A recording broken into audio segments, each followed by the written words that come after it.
Bună ziua, stimați telespectatori, sunt Damian Samoilă. Începe decizia 2012. Am intrat pe ultima 100 de metri a campaniei electorale, dacă pot să spun așa, ultima săptămână de campanie.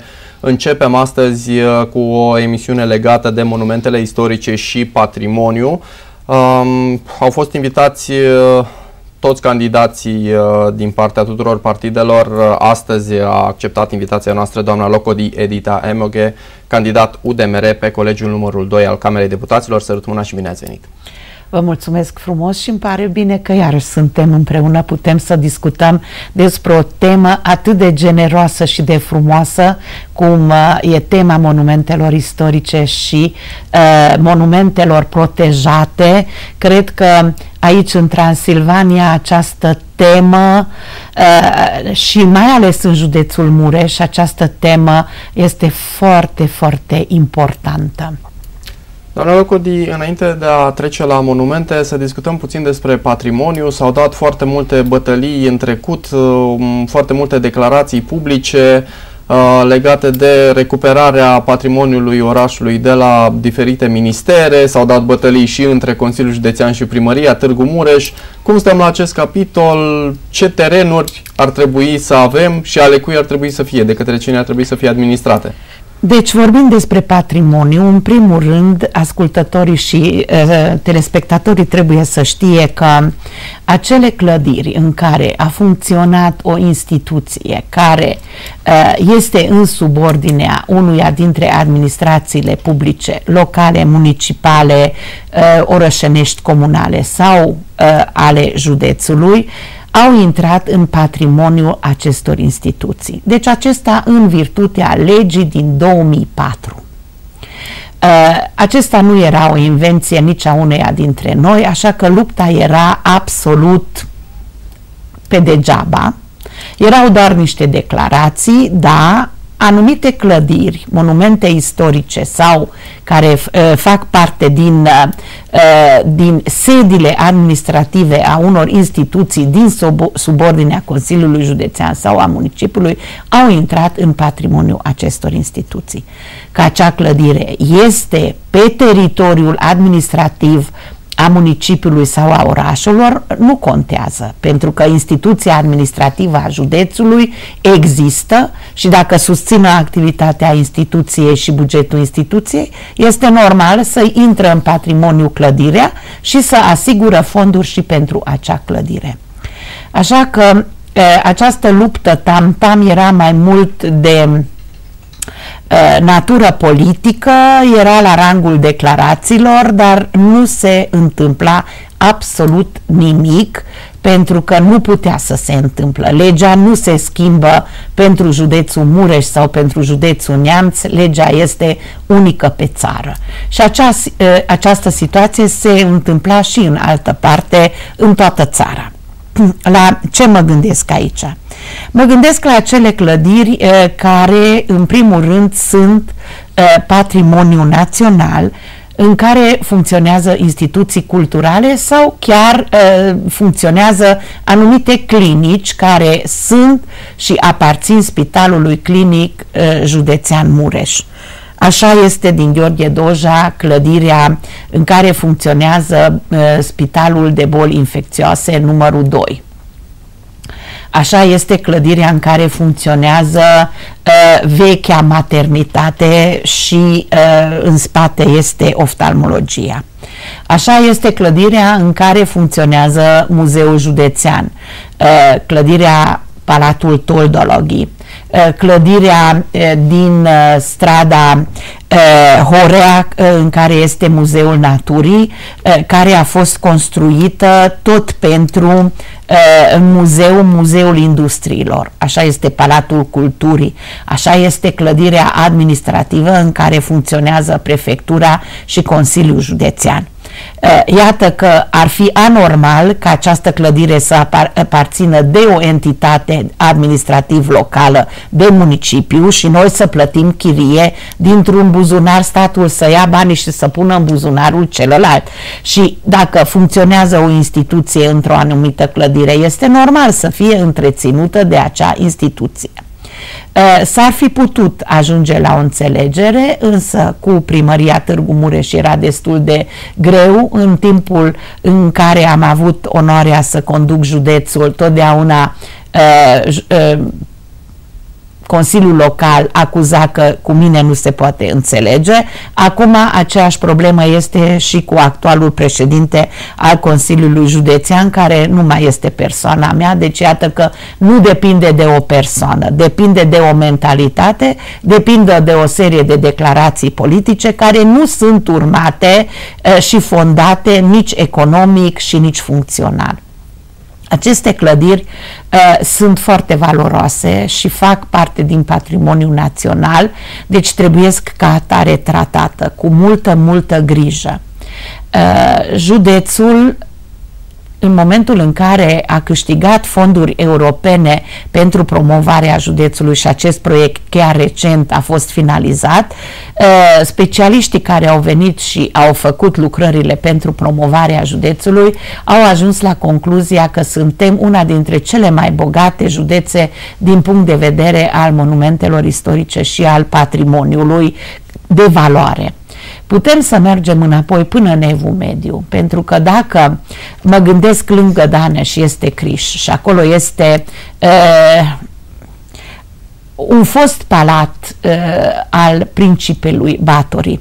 Dacă mă gândesc la Gurghiu, care de asemenea, acesta din Gurghiu e Batorii, cel din Criș e Betlen Istvan. Deci dacă mă gândesc la aceste clădiri care în momentul de față în parte au fost restituite foștilor proprietari, care însă nu au fonduri ca să restaureze aceste clădiri, dar ar fi o mare risipă ca să pierdem aceste clădiri datorită faptului că nu pot fi de familiile moștenitorilor restaurate. De exemplu, în Portugalia, unde am avut plăcerea să vizitez când eram la Curtea de Conturi a României, făceam un schimb de experiență în ceea ce privește funcționarea Curții de Conturi de acolo, am văzut că toate castelele vechi medievale au fost restaurate și turismul în Portugalia s-a dezvoltat într-un interval foarte scurt de 5-10 ani și a devenit una dintre cele mai puternicele industrie economice, turismul.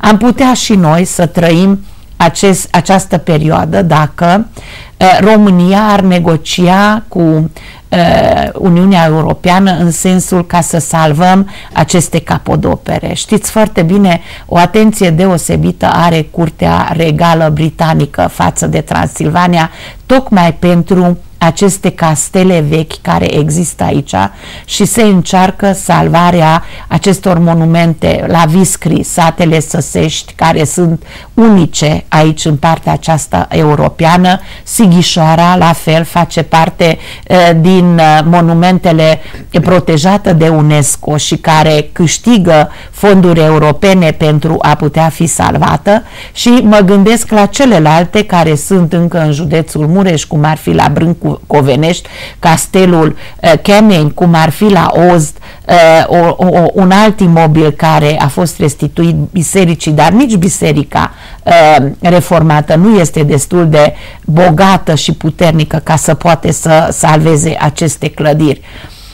Consiliul Județean, într-o înțelegere foarte bună și într-un parteneriat cu administrația locală din Gurghiu, a făcut un pact, practic. Dânsii au dat dreptul de administrare a castelului de la Gurghiu în favoarea județului și noi la rândul nostru am dat Muzeului Județean ca să putem să accesăm fonduri europene și acel castel să fie salvat pentru Valea Gurghiului, pentru un muzeu dendrologic, pentru că acolo era acest muzeu cu parcul dendrologic și cu muzeu de vânătoare, și pentru a oferi de asemenea spații de cazare, spații pentru conferință pe Valea Gurghiului, unde vânătoarea în continuare este un sport care se practică și unde chiar din Anglia vin cu curse charter vânători pe timp de vânătoare, pe sezonul de vânătoare, deci ar fi un proiect frumos al județului. Tot județul a sprijinit clădirea centrală din cetatea medievală a Târgu Mureșului, cetate medievală care a fost construită în anii 1600 și nu înainte. Deci acesta era construit de Borșoș Tămaș. Aici era și pentru activitate militară, dar acolo era prima primărie a orașului. După ce clădirea centrală a fost cercetată de arheologi, de muzeologi, s-a descoperit că practic acea clădire este formată din două clădiri, una construită în timpul lui Borșoș Tămaș, că era primărie. De unde știm că era primărie?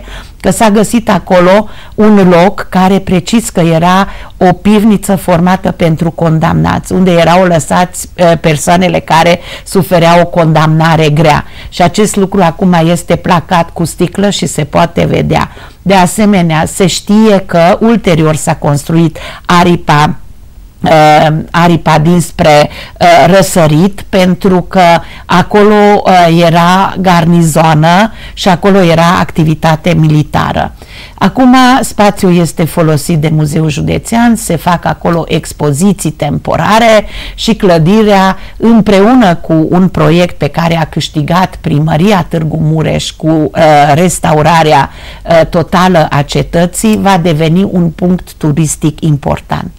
Ne gândim să facem câteva investiții la nivelul județului pentru salvarea acestor clădiri. În primul rând, timp de 7 ani am investit în Palatul Culturii, care s-a construit în stil secesionist și anul viitor are 100 de ani. Clădirea primăria, practic, primăria a fost, dar clădirea administrativă în care în momentul de față este prefectura și Consiliul Județean a avut 100 de ani, acum 2 ani. Deci și acela a fost restaurată și sper că așa cum este clădirea acum restaurată, renovată, pentru următorii 50 de ani nu trebuie să se îngrijească nimeni de salvarea acestei clădiri. Și încă un lucru frumos pe care am reușit să facem este noul teatru de păpuși și de tineret, care era primul cămin cultural evreiesc din municipiul, din orașul Târgu Mureș, și care în momentul de față a fost restaurat. În 2 noiembrie a fost inaugurat și este o altă clădire, monument istoric, care este redat cetățenilor acestui oraș. Continuăm și restaurarea clădirilor în care funcționează spitale. Ne gândim să le eliberăm unele dintre ele și să le aducem activitatea spitalicească într-un centru, să nu avem acest sistem mare de aproape 19 clădiri, pentru că este foarte greu administrarea multor clădiri și atunci aceste clădiri, monumente istorice care vor fi eliberate, să fie predate din nou culturii. Aceste clădiri despre care am vorbit erau din municipiul Târgu Mureș, dar la fel de bogat este Zestrea și în ceea ce privește câteva imobile din teritoriul județului. Aici, pe lângă cele pe care le-am înșirat, putem să le amintim câteva castele care, din păcate, din jurul Târgu Mureșului au trecut printr-o fază de degradare, cel de la Sânt Paul, cel de la Ogra, de o familie care a investit în turism, a fost renovată. De altfel este singurul, nu dintre cele 3 care a reușit să supraviețuiască. Nu? Da. Avem unul la Iernut și acela, din câte știu eu... Din păcate, fără investitori, nu se poate spune că putem să salvăm toate clădirile. Sper că totuși vom avea în următoarea perioadă după 2014 posibilitate sau odată cu modificarea legii parteneriatului public-privat să avem posibilitate să ne gândim la aceste monumente istorice. Cel de la Iernut, în care până funcționa școala era întreținută, dar după ce a fost predată foștilor proprietari, din păcate acei proprietari n-au posibilitate nici să acceseze fonduri europene și n-au nici putere economică. Da, acesta este situația în momentul de față, dar să nu uităm nici bisericile de lemn, care sunt la fel niște valori. Aici ar trebui la nivel național să există o mai mare grijă față de bisericile de lemn din Transilvania, pentru că dacă avem bani să construim biserici mari, catedrale, n-ar trebui să sufere acele monumente pe care le-am moștenit de la strămoșii noștri, care nu erau așa de bogați să construiască catedrale, dar care au făcut niște biserici unicate în lume și acestea ar trebui să fie salvate. Noi în județul Mureș avem în jur de 15 biserici de lemn în momentul de față care ar trebui să fie salvate.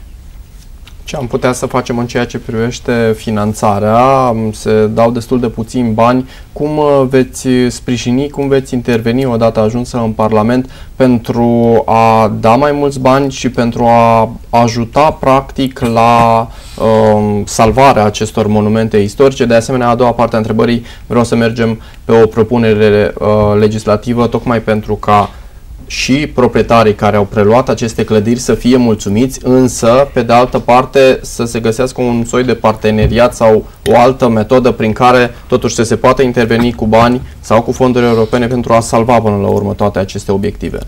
Aceste obiective, pe de o parte, pot fi salvate prin sprijinirea Ministerului Culturii, care în mod țintit să dea pentru aceste destinații bani și nu trebuie deodată toate, dar dacă timp de 4 ani, printr-un proiect, inclus și aceste monumente istorice în bugetul Ministerului Culturii, în parteneriat cu consiliile județene și aloci fonduri pentru aceste proiecte, pot fi făcute lucrări odată de conservare și după aceea de restaurare totală. Nu se poate o clădire monument istoric într-un an salvată, dar trebuiesc începute, trebuiesc atacată mai multe șantiere și trebuiesc an de an cu perseverență alocate fonduri. Poate nu este un efort atât de mare dacă anual prevezi fonduri pentru aceste imobile. Și am spus legea parteneriatului public-privat și pe lângă asta să negociem cu Uniunea Europeană, ca Uniunea Europeană precis că dacă cunoaște și dacă are în vedere un inventar al tuturor imobilelor existente la nivelul țării, va asigura fonduri pentru salvarea acestor imobile. Numai prin eforturi conjugate comune se poate salva aceste clădiri și nu suntem atât de bogați încât să le lăsăm pieririi aceste clădiri. Și este un exemplu foarte pozitiv dacă ne uităm în țările vestice, care la un moment dat au pierdut ceea ce este specificul culturii fiecărei țări, ceea ce este o valoare nestemată și acum încearcă să refacă sau să reînvețe copiilor pentru cultura autohtonă. Noi îl avem încă. Acesta este de fapt mesajul țărilor europene, să nu lăsăm să nu pierdem ceea ce avem încă. Pentru că vorbeați de inventar, știu instituțiile, știe Ministerul Culturii, are o situație clară a tuturor imobilelor vechi, chiar și mă refer și la casele din Târgu Mureș, sunt foarte multe case vechi care fie sunt lăsate în paragină, fie nu sunt îngrijite așa cum ar trebui.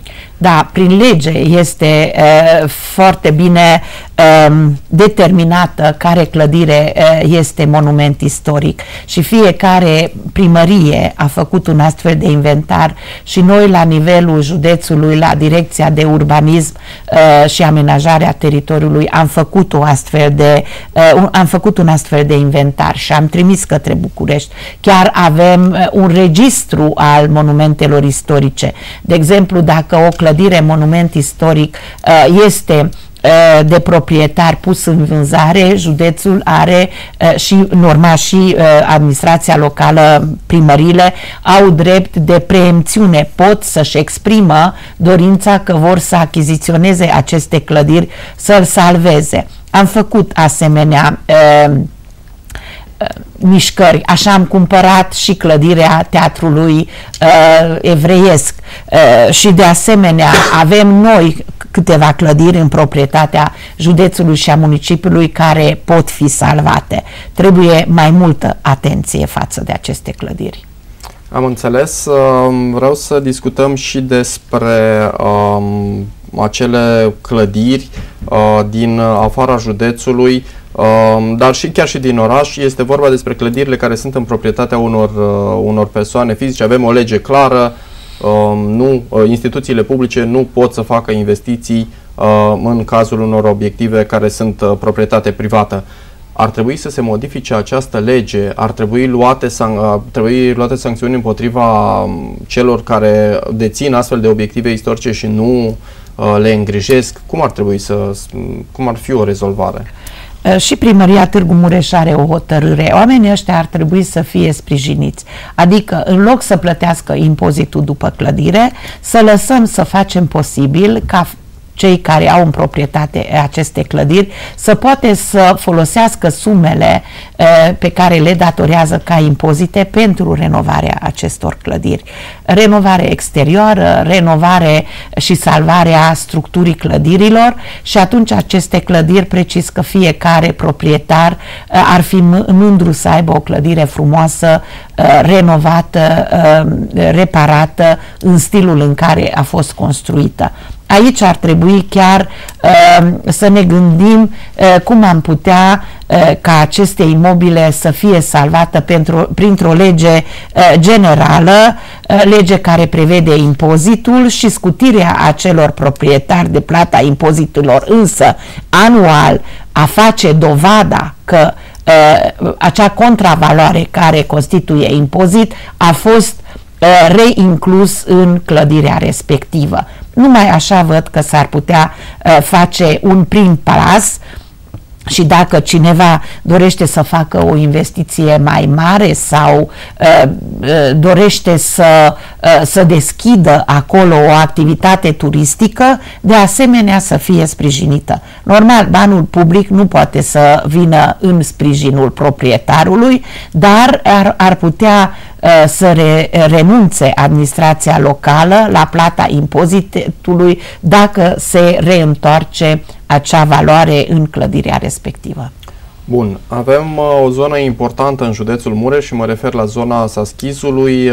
Acea zonă a intrat chiar și în atenția prințului Charles. Cum ar putea să sprijinim, cum veți putea sprijini ca și parlamentari acea zonă pentru a se dezvolta și mai mult? Este căutată de turiști, însă ar avea nevoie de mai multă promovare, ar avea nevoie de mai multe investiții. Chiar acolo, în spatele primăriei, din câte știu eu, pe un deal, este și o cetate de apărare, care la fel, am vizitat-o și eu acum aproximativ un an, e în paragină.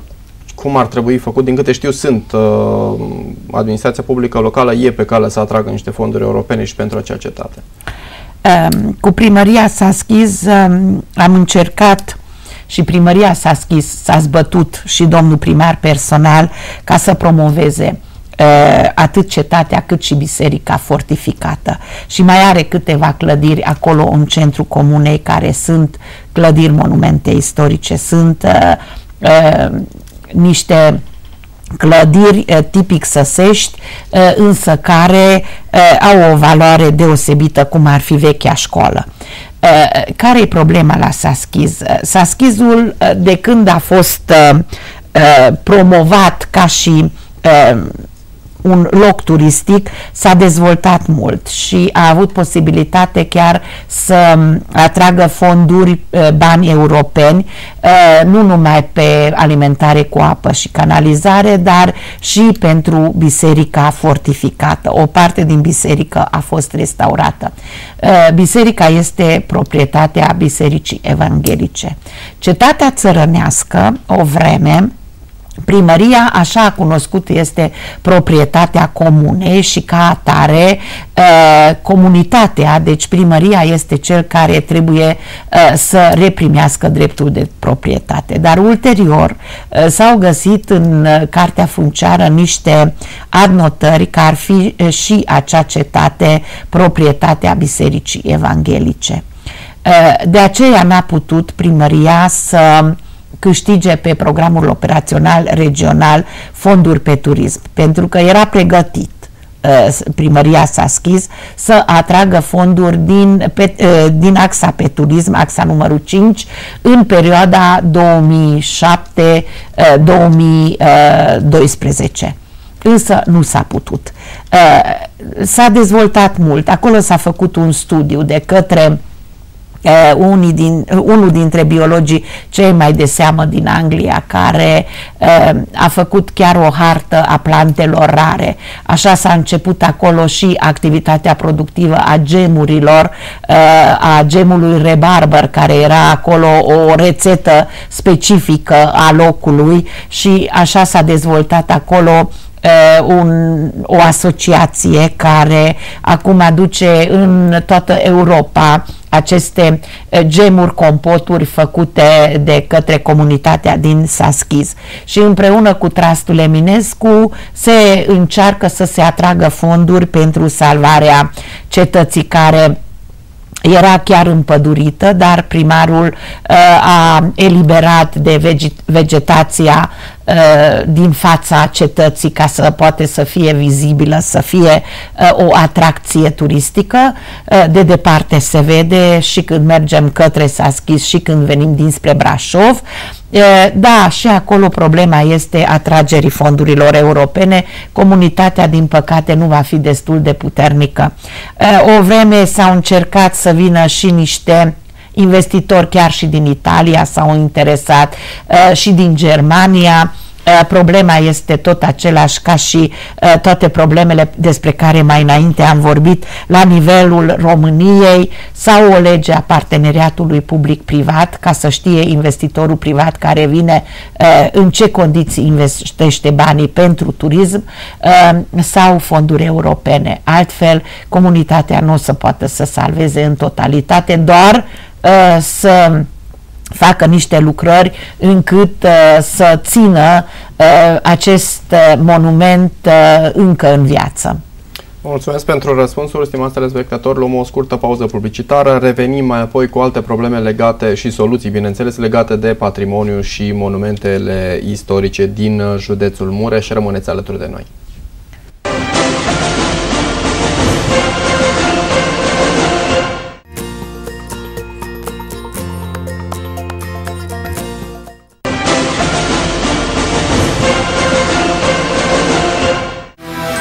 Orașul nostru, cetatea noastră. M-am născut în acest oraș, mi-am crescut copiii în acest oraș și aici trăiesc. Pentru acest oraș am muncit. Doresc să reprezint Târgu Mureșul în Parlamentul României. Locodi Edita Emöke, deputat de Mureș, pentru că a venit momentul să fii și tu reprezentat în Parlament. În data de 9 decembrie vă aștept la vot. Votează în 9 decembrie Locodi Edita Emöke, deputat Colegiul 2, Târgu Mureș.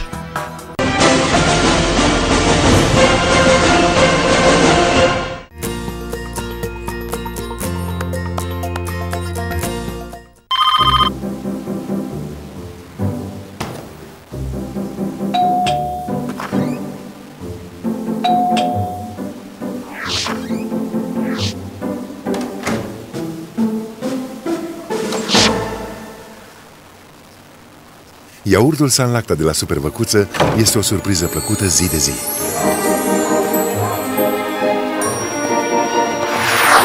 San Lacta. Puritatea laptelui zi de zi.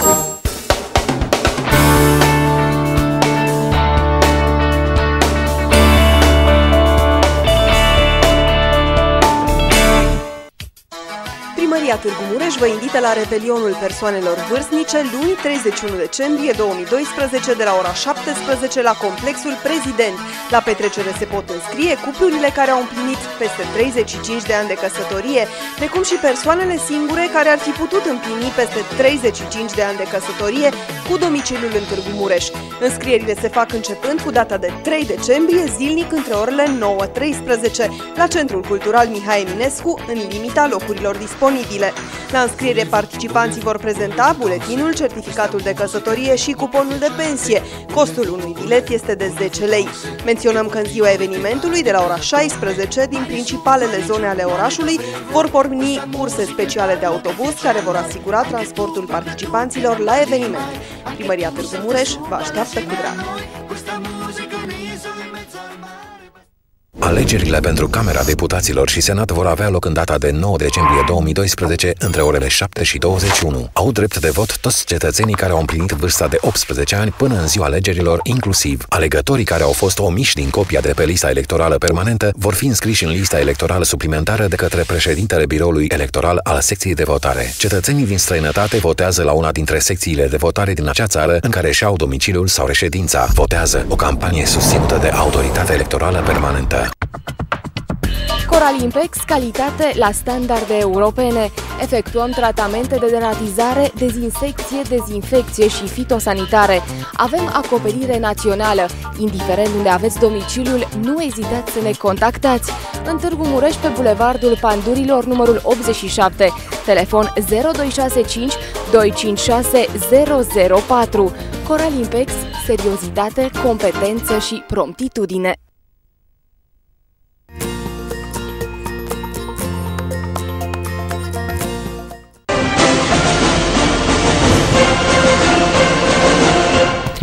Am revenit în studio, alături de noi se află doamna Locodi Edita Emeche, candidat UDMR pe colegiul numărul 2 al Camerei Deputaților. Discutăm astăzi la decizia 2012 despre monumente istorice și despre patrimoniu.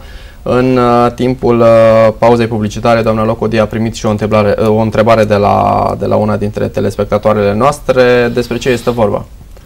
Telespectatoarea noastră care e alături de această dezbatere este din zona Târnăvenului, Comuna Mica, pentru că mă întreabă ce voi face pentru Abuș Deaj. Da, aceste două localități au câteva conace.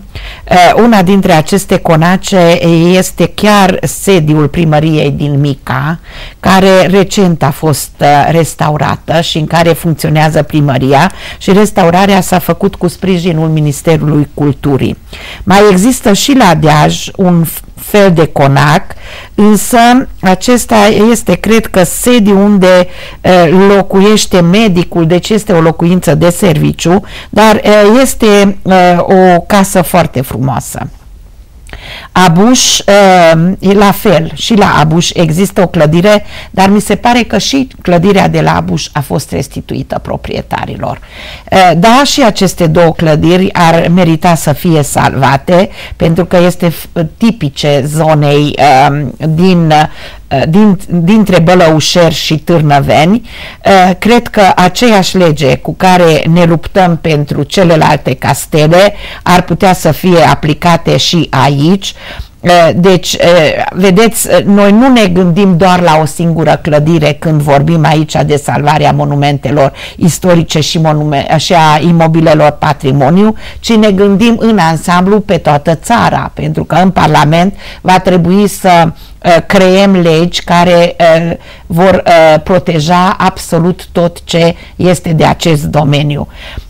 Da, eu cunosc că aveți probleme acolo și cu infrastructura de drum, doar eram președintele Consiliului Județean și le-am bătut pas cu pas aceste sate din aparținătoare Comunei Mica. Cunosc că se lucrează, de exemplu, între Mica, Deaj și Hărânglab la asfaltarea drumului. Acesta se va continua. Știu că aveți nevoie și de infrastructură de apă și canalizare. O să mă lupt pentru județul Mureș să putem să atragem fonduri atât de la bugetul național cât și din alte surse ca să îndeplinim acele criterii și cerințe la care județul s-a obligat în ceea ce privește criteriile de aderare la Uniunea Europeană. Când județul a semnat aceste criterii, s-a angajat și la anumite termene și acele termene ar trebui să fie respectate. Atâta o să fac pentru aceste localități care fac parte din județul Mureș. Am înțeles, mergem sau ne reîntoarcem puțin la patrimoniu, discutăm puțin despre relația dintre administrațiile publice locale și bisericile care au în proprietate mai multe clădiri. În majoritatea, dacă pot să spun așa, funcționează școli. Dacă vreți, putem să venim și la un exemplu local. Știm foarte bine marile probleme, Liceul Unirea și Liceul Boioi. Ce modificare în legislație s-ar putea face în acest domeniu, tocmai pentru a putea ajuta primăriile sau pentru a putea interveni o instituție publică să facă modificări? Odată se păstrează clădirea și a doua oară avem și un spațiu pentru elevi. După care v-aș ruga să revenim și la alte două exemple locale, clădiri aflate în proprietatea unor persoane private, mă refer la Cocoșul de Aur și clădirea de la Platou, la fel aceeași situație, rămân în paragină, arată urât și nimeni nu poate face nimic în acele cazuri. Acestea sunt specifice. Cred că acesta mai mult ține de activitatea locală decât de cea parlamentară. În cazul clădirilor în care funcționează Liceul Boioi și Liceul Unirea, este normal că aceste clădiri au fost restituite proprietarilor și aici a existat o deschidere totală din partea proprietarilor să se mențină activitatea liceelor în aceste clădiri, însă primăria ar trebui să plătească o anumită sumă drept chirie. Dacă această sumă ar fi plătită de către primărie, atunci nu ar fi nicio problemă, că dintr-o sumă care constituie chirie, proprietarul poate să investească în renovare, în igienizare, în întreținere. Dar știu precis situația Liceului Unirea, unde de mai bine de 3 ani niciun leu nu a fost plătită de către primărie drept chirie. Statusul, acesta este organul de conducere a Bisericii Catolice, statusul anul acesta a încheiat o înțelegere cu primăria Târgu Mureș, încât renunță la chirie, dar cere ca această sumă să fie investită pentru renovarea clădirii. Știu că nu s-a întâmplat nimic din toamnă, de când s-a semnat acest act. Ba mai mult aud, pentru că nu am dovezi, nu sunt la primărie, nu cunosc ce decizii se iau, dar aud că se dorește să se iasă din clădirea Unirea. Aceste probleme trebuie rezolvate. Nu sunt de interes național, problemele acestea sunt de interes local. Fiecare manager al unui municipiu sau a unui oraș, acolo unde are asemenea probleme, trebuie să și le rezolve. Dacă se va ieși din clădirea Liceului Unirea și se va elibera clădirea, va fi dreptul statusului catolic să decidă ce va fi acolo. La fel este situația și în cazul Liceului Boioi. În loc ca administrația și managerul municipiului să se lupte ca aceste clădiri să rămână pentru învățământ și să găsească un modus vivendi printr-un parteneriat, să sprijine să găsească modul de sprijin din banul public, mai bine ne luptăm. Această mentalitate nu poate prescrie, adică suprascrisă cumva. Aceasta este situația. Care este situația clădirilor care tot sunt în proprietate privată? Aici este vorba de Cocoșul de Aur și de clădirea din Platoul Cornești, care aparțin de un lanț turistic. Exact. Un lanț turistic. Aceste clădiri, eu știu precis că clădirea din Platou Cornești a fost cerut de către Consiliul Județean în timpul cât eram președinte, am început demersurile să putem să cumpărăm. ca și fosta casă de cultură evreiască. Și ce ne-am gândit? La Platou Cornești este grădina zoologică. La Platou Cornești este loc de recreație pentru copii. Ce frumos ar fi să amenajăm în acea clădire Muzeul Naturii și totul să fie la un loc pentru copii. Părinții când ies pe platou să poate să viziteze muzeul, să iasă pe niște alee unde copiii cunosc în mod direct plantele, deci să fie o alea amenajată nu numai pentru sport, ci și pentru a face cunoștință cu plantele și cu viețuitoarele de acolo și în același timp să fie și grădina zoologică. Dacă ar exista o înțelegere perfectă între administrația județului și administrația municipiului, acest proiect ar trebui să fie sprijinită de ambele administrații. În ceea ce privește cocoșul de aur, da, în momentul de față nu acela este soluția, să tragi un panou în față și să scrii că e rușinea orașului și că nu-ți aparține această clădire. Ar fi trebuit să fie cumpărată și eu cred că proprietarul, din moment ce nu poate să-l întrețină, este de acord să fie vândută. Normal, acum un investitor privat, datorită crizei economice, nu are posibilitate să-l cumpere, dar administrația municipiului ar putea să cumpere și ar putea să redea drept ca o clădire pentru cultura municipiului. S-ar putea găsi precis că instituțiile noastre culturale au nevoie de aceste spații. E doar o problemă de voință. La nivel general, la nivelul județului, cât de mult ar putea ajuta o astfel de conservare a monumentelor? Ați dat două exemple importante, sau de fapt trei, dacă includem și cetatea medievală, Saschizul și acel castel de la Gurghiu, e o zonă foarte frumoasă, au chiar și un lac în cadrul acelui parc dendrologic. Cât de mult ar putea ajuta din punct de vedere turistic, dar și, bineînțeles, după aceea economic, să zic, o conservare a monumentelor importante din județ, 3-4 obiective? Nu numai conservare, ci ulterior restaurare. Exact. Dacă noi vorbim că în momentul de față în județul Mureș, dacă vine turistul, ce să facă? Ce ofertă turistice avem? De ce dorim să vină turistul în județul nostru? Atunci trebuie să facem un inventar și acest inventar a fost făcut. Pe de o parte avem nișa turismului balnear, dar avem nișa turismului cultural și aici putem să oferim vizite la Sighișoara, la Saschiz, la Criș, pe Valea Gurghiului, pe Valea Mureșului, pe Câmpie și putem să oferim vizite și pe Valea Târnavei. În acest sens am făcut noi acum o serie de broșuri, filme de prezentare prin care prezentăm valorile noastre culturale și valorile naturale pe care le avem.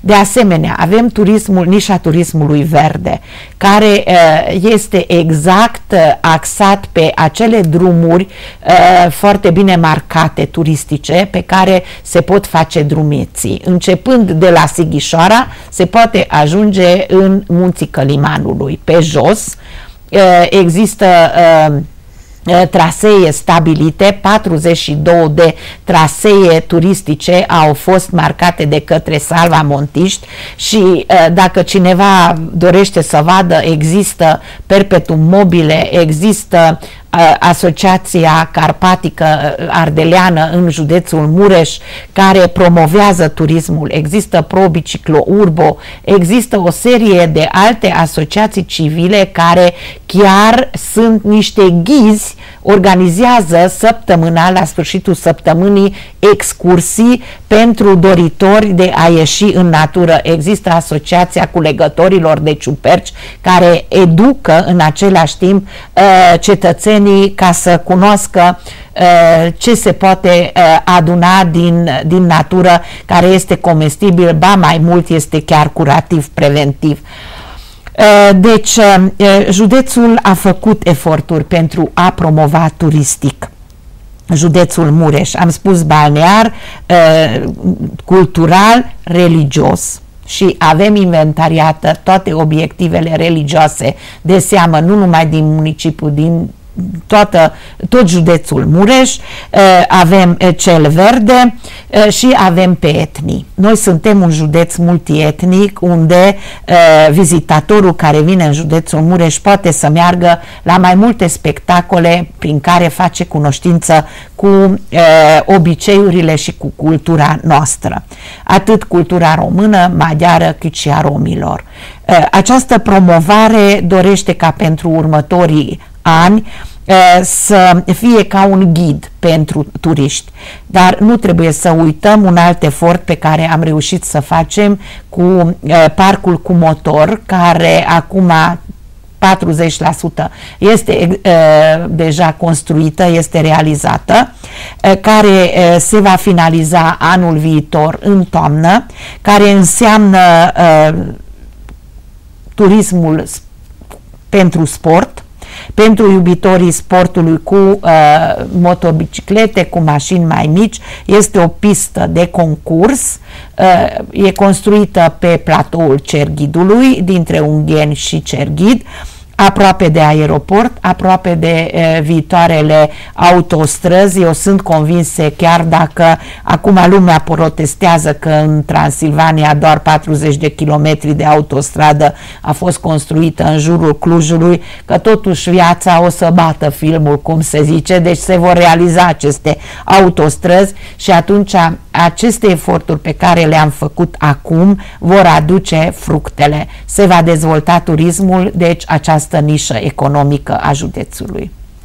La acest capitol vreau să vă mai întreb în final cum veți sprijini întregul domeniu al culturii. Știm foarte bine, în ceea ce privește instituțiile de cultură, sunt mai multe probleme legate de personal și probleme financiare. La modul general, cum veți sprijini odată ajuns în Parlament întreg acest domeniu? În primul rând, salarizarea personalului care lucrează în domeniul cultural este minimorum, este la nivelul salariului minim, de exemplu, al artiștilor care lucrează la Ansamblu Folcloric Mureșul. Dar la fel este de mic și celor de la Filarmonica, la fel este de mică și a celor care lucrează la Teatru Ariel. Aici trebuie făcut ceva, trebuie ca oamenii să fie cointeresați, trebuie ca oamenii să simtă că sunt apreciați, pentru că ei practic sunt cei care educă copiii noștri și investiția pe care faci educând copiii tăi va aduce fructe în viitor, când acești copii vor deveni adulți. Eu cred că va trebui să mă lupt pentru o salarizare mai decentă pentru acești oameni și în același timp va trebui să mă lupt ca să poate să aibă fonduri pentru dotare, pentru că în momentul în care vrei să regizezi un nou spectacol, bugetul este foarte limitat. Practic, aceste instituții în momentul de față funcționează doar din bugetul Consiliului Județean. Și dacă fac comparația că bugetul municipiului este aproape de 2 ori sau chiar de 3 ori mai mare decât a administrației județului, nu a județului în întregime, ci a administrației județului, atunci ar trebui să există o posibilitate legală ca să oblige acele administrații locale pe raza căruia aceste instituții funcționează să contribuie și ei la bugetul acestor instituții. Mă gândesc aici că Filarmonica are bani foarte puțini să schimbe instrumentele muzicale. Fără instrumente artiștii nu pot cânta. De asemenea, mă gândesc aici că există spații puține și, din păcate, clădirile noastre în care funcționează aceste instituții au fost construite la începutul secolului XIX-lea majoritate, sau altele care s-au mutat, chiar dacă s-au mutat în clădire nouă, cum e Ansamblu Folcloric Mureșul, funcționează cu 2 secții, deci spațiile nu sunt suficiente. Iată câte lucruri care ar trebui cu un buget puțin mai mare sprijinită cultura ca să poate să se dezvoltă. Este baza pentru generațiile viitoare. Dacă nu educi copiii tăi și nu le arăți care sunt valorile culturale, atunci, după mine, nu reușești să crești oameni integri. Așa cum spuneam și la începutul emisiunii, am intrat în ultima săptămână a campaniei electorale. Putem trage încet concluzii despre această campanie. Cum a fost, doamna Locodi? Pentru mine a fost plină de activitate, însă este o campanie neîntâlnită, cel puțin de când eu lucrez în administrație. S-au făcut niște acțiuni, însă nu a fost o campanie plină de bătăi, nici măcar bătăi la nivelul discuțiilor, de a arăta candidații fiecare ce poate și de ce dorește să devină parlamentar. Vedeți și astăzi, aici, în loc să fim vreo 6, practic suntem 6 în colegiul numărul 2, oameni, în momentul de față discutăm aici numai în această construcție. Deci eu cred că probabil că se gândește fiecare că oamenii s-au săturat de a asista la discuții contradictorii. Eu cred că am putea să arătăm fiecare de ce suntem pregătiți și de ce dorim să devenim parlamentari. Sper că în această ultimă săptămână mai sunt 2-3 emisiuni la nivelul dumneavoastră. 4 emisiuni până data de 7, da. O să arată contracandidații mei de ce sunt pregătiți. Și un scurt mesaj de final, vă rog. Dragi alegători, eu personal candidez în colegiul uninominal numărul 2 din municipiul Târgu Mureș, care include cartierul Tudor, Unirii, în parte cartierul Budăi Nagyantal, Belvedere, 7 noiembrie, Cornișa. În acești 8 ani am dobândit o experiență foarte bogată în mai multe domenii.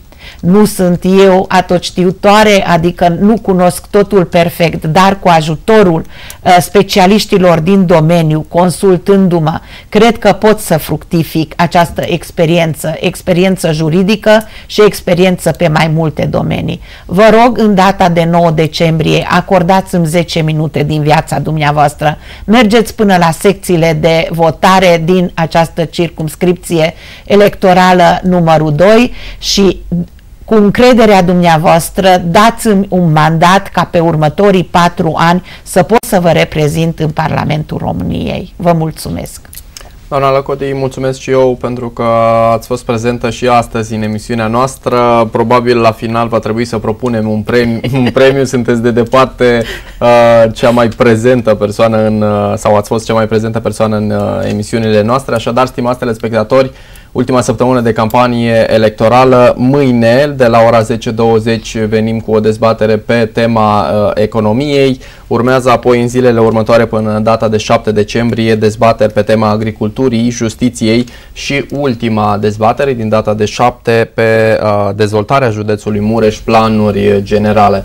Așadar, chiar dacă s-au anunțat începând de miercuri ninsori și vreme rea, sperăm ca pe sfârșitul săptămânii vremea să fie frumoasă și să vă permită să mergeți pentru 10 minute, chiar și 15 minute la o secție de votare pentru a vota unul dintre candidații care și-au prezentat sau nu planurile în emisiunea noastră.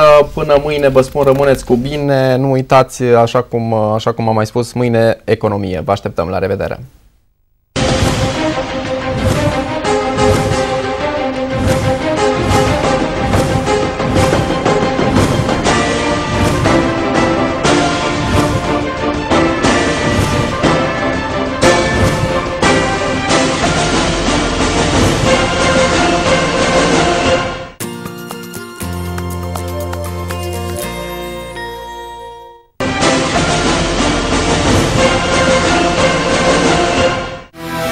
Orașul nostru, cetatea noastră. M-am născut în acest oraș, mi-am crescut copiii în acest oraș și aici trăiesc. Pentru acest oraș am muncit. Doresc să reprezint Târgu Mureșul în Parlamentul României. Locodi Edita Emöke, deputat de Mureș, pentru că a venit momentul să fii și tu reprezentat în Parlament. În data de 9 decembrie vă aștept la vot. Votează în 9 decembrie Locodi Edita Emöke, deputat Colegiul 2, Târgu Mureș.